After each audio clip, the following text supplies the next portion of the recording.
Hello and welcome to part 2 of Writers Essentials 12-part novel writing programme. My name is Sarah Hull and I'm the Creative Director for Writers Essentials. This session is called Creating a Structure that Stands Up. So what is structure and how does it differ from plot? Plot is the story you're telling. Structure is how you tell it.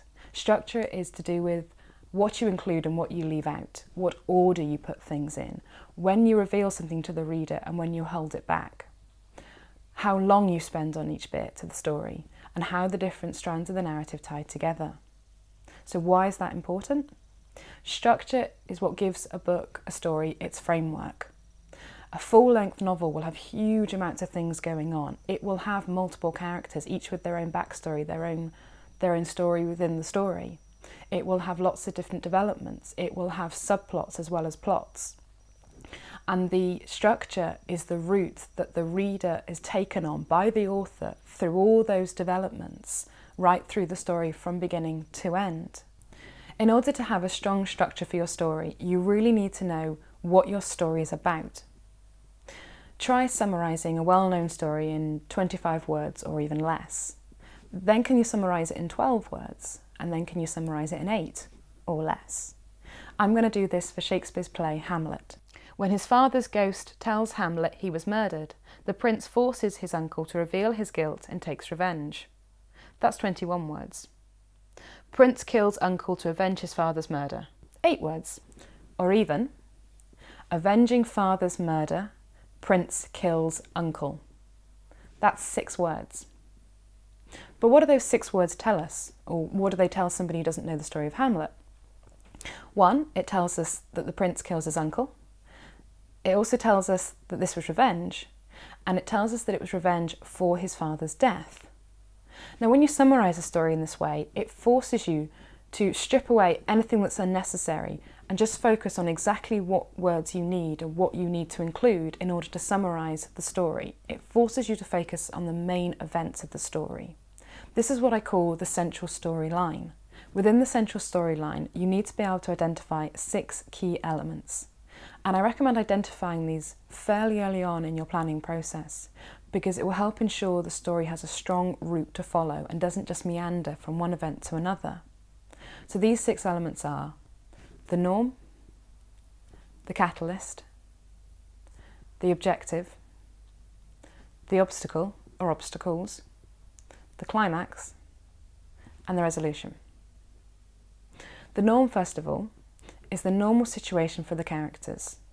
This would probably continue if it weren't for the thing that's about to happen. The catalyst, this is the thing that happens. This is the thing that comes in and disrupts the norm. It needs to happen pretty early on actually as possible in your story, because it's this that hooks the reader's attention. Then you have the objective. This also will be early on in the story and will connect to the catalyst. This is where your protagonist, your main character, has something they want to do, something they want to achieve. And this creates a question that the reader wants to answer and gives them the reason to keep reading. The question normally being, do they succeed in achieving their objective? Then you have an obstacle, as I said, or obstacles. You will normally have at least one initial main obstacle. That might change later on, but you need one initially. An obstacle that stops the protagonist achieving their objective. This is really important. This is when your story is actually set up because you now have a protagonist, a main character, an objective, something they're trying to achieve, and an obstacle, something that stops them achieving that. That creates the initial tension for the story. And it's the changing dynamic between these 3 things that gives the story most of its structure. And I'll come back to that in a bit. So then the book carries on. The story continues as the protagonist gets closer, further away, closer, further away to their objective, as they might achieve one obstacle but another one comes up. Or you might have lots of little obstacles they have to overcome, as well as a huge overriding obstacle. But either way, eventually you get to your climax. This should be the highest point of tension and excitement in the story. This is where we get to find out Does the protagonist achieve their objective? Do they manage to overcome the obstacles and do what they're trying to do? This has to be satisfying for the reader because it's almost like a reward. They've read through 70, 80,000 words of your novel. This is what they're looking for, a satisfying climax that will answer the question, tie all the strands together of the story, and basically end the story. But there's one little bit afterwards, and that's the resolution. After the high point of excitement and tension that is the climax, the tension then comes down, and we get some indication of what's going to happen next, the characters' lives returning to normalcy, and also what their lives will look like after this. So we as readers get an idea of the story continuing beyond the pages of the book. So now I'm going to apply this to Hamlet. First of all, the norm situation for the characters. In Hamlet, this is the various members of the Danish court living in relative peace and prosperity. Then we have the catalyst, the thing that disrupts the norm. In Hamlet, this is the death of his father and the hasty marriage of his mother, Queen Gertrude, to his uncle Claudius. Now, sometimes you will have a story that actually includes the norm and the catalyst. In the case of Hamlet, the catalyst occurs before the story starts, so the norm also exists before the story starts. But both are referenced later on during the story, and that's how they're revealed to the reader or audience. Then we have an objective. For Hamlet, the objective is to avenge his father and kill his uncle. Again, sometimes you will have a catalyst and then very, very quickly after an objective will be established and the two will be directly linked. In the case of Hamlet, there's a bit of a gap. Something else has to occur before the objective is established. This is the ghost of his father turning up and saying he was murdered by his uncle. You need that slight development before the objective is established. And the objective, of course, is then avenging his father. Then you have an obstacle. The main obstacle in Hamlet, the initial obstacle, is that he isn't sure. He wants proof of his uncle's guilt before he's prepared to murder him and avenge his father. Now we have a very interesting dynamic set up. We have a protagonist, Hamlet, an objective, avenging his father and killing his uncle, and an obstacle, finding out if his uncle is actually guilty. And this changing dynamic is what gives the story its shape. It's what drives the narrative through to the climax. So then, of course, several scenes later, you have the climax. This is the culmination of everything that's gone before. Every development, every character development, every subplot, everything that's happened leads to this, the highest point of tension and excitement. And of course, this is the scene where we get to find out whether or not Hamlet achieves his objective. And then finally, we have the resolution. After the highest point of tension and excitement that is the climax, the tension comes down again in the resolution. We get to see some idea of the characters' lives continuing beyond the pages of the story or play, and of everything returning to some sort of normalcy. In Hamlet, this is the suggestion that Fortinbras is going to restore order to Denmark, and that Hamlet is going to be buried and left to rest in peace, his task completed. Now you could apply this to any story. You can apply this to books or films or plays or ballets, anything with a narrative. And if you can do that, you can identify these 6 key elements: the norm, the catalyst, the objective, the obstacle or obstacles, the climax and the resolution. If you can identify these in stories, in narratives, it will help you understand how structure works. When structuring the rest of your story, it can help to think not only in terms of chapters, but in terms of scenes within those chapters. And once you have your first 6 key elements that make up your central storyline, these will be the basis for your first key scenes. Now you can start to add additional scenes. Again, this is when we come back to the tricky middle section. This is the bulk of your book, going from the objective being established to finding out whether or not that objective is achieved at the climax.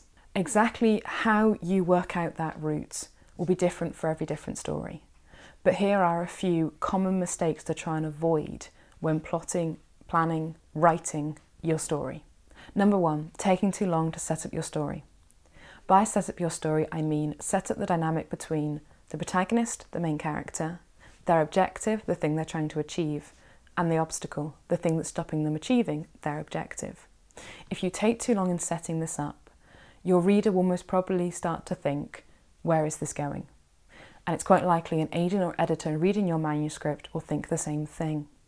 And this is really important because it's this that will hook the reader in, and finding out whether or not the obstacle is overcome and the objective is achieved is what keeps your reader reading. Number 2, your protagonist, objective, obstacle dynamic isn't strong enough. Because the bulk of the novel will be made up of how your protagonist gets from the establishing of their objective to its completion or failure at the climax, this change in dynamic needs to be strong enough to maintain momentum throughout the whole story. So if you have a very weak, a very small obstacle to the objective being achieved, you either don't have a story or you'll have a very short story. If, however, you have an obstacle that is really huge, really strong, so much so that it makes the achieving of the objective seem impossible, you run the risk of having to crowbar in a really contrived, forced or far-fetched twist ending. Of course, you will probably have multiple obstacles that crop up and go away as the story progresses. You might also have a series of small obstacles and one overriding obstacle. Either way, that dynamic needs to sufficiently hook the reader, and they need to care that the objective is achieved enough to keep reading for 80,000 words or however long your novel is, and not just skip to the end. Number 3, relying on your subplots. Subplots are really useful for adding layers and intrigue. These are events which occur parallel to your central storyline, your main storyline, and affect it in some way, but they still need to be relevant to your main storyline. You don't have to make it immediately obvious to your reader what that relevance is. They can carry on for a while separate to your main story, but at some point, and preferably before the climax of your story, your subplots need to tie into your central storyline. However, you also need to be careful that your subplot or subplots don't end up overshadowing your main story, your central storyline. If the most interesting events, the key events, these would be your 6 key elements that we covered earlier, if these occur in one of your subplots and not your main plot, your central storyline, there's a problem. This suggests that the story isn't really about what you think it's about, because all the action, or at least the main action, is happening off stage, as it were. It's not happening in the main story, it's happening in one of the subplots. If this happens, I would suggest going back and thinking what your story is about and what is the focus, because it might be that your subplot is far more interesting than your main plot, in which case your subplot needs to become your main plot. Number 4, there isn't a climax, or the climax is in the wrong place. As I said before, the climax should mark the highest point of excitement or tension in the story. So whilst the tension and excitement will go up and down throughout the story, it should gradually rise overall to that highest point of tension and excitement that is the climax. If your climax happens too early on, say halfway through your story, it's quite likely the reader will lose interest after that, because that is the highest point, that is the most exciting thing that's going to happen. If your climax occurs after a sudden ramp up in tension and excitement instead of a gradual one, it's likely to feel contrived and forced. So try to build tension gradually. If you have a series of dramatic events where you have conflict appearing and then disappearing very quickly, this is likely to make the plot feel contrived and unrealistic, and each dramatic event will have less effect. Instead, use subtle developments in both the characters and the story to build tension gradually, and this will actually be more effective in drawing your reader in and keeping them interested than a series of unrealistic dramatic events. And finally, number 5, contrived plot points. Building on from everything I've already said, what's wrong with contrived, forced, far-fetched plot points? As fiction writers, we can make stuff up, but our reader still has to believe it. In order to keep our reader reading, interested, immersed in the story that we're telling them, we need to make sure they can suspend disbelief, whilst also including interesting, even unusual events. Otherwise, you're going to end up with a really boring book. So you need to make sure these interesting, unusual events are believable within the framework of the story you're telling. and also consistent with what the reader already knows, what else has already been revealed to them. And that goes for any fiction book, whether it's set in a fantasy world or the real world. Anything that happens that feels like it happens for the sake of the story is likely to feel contrived and will jar with the reader and break their immersion in the story. This tends to lessen a reader's enjoyment of a story and can even put people off reading on. Again, this is about taking your reader right through your story from page 1 to page 384, from the beginning right through to the end, keeping them immersed and reading and wanting to read on because the book unfolds in such a way that maintains their interest. Next month, I'll be looking at setting in part 3 of our writing programme, Crafting the World for Your Story. Join us for the live session at 6 p.m. on Tuesday the 7th of July in the White Horse Bar on the Royal Mile, or the online version will be up on the website and on YouTube on Wednesday the 8th of July. In the meantime, happy writing!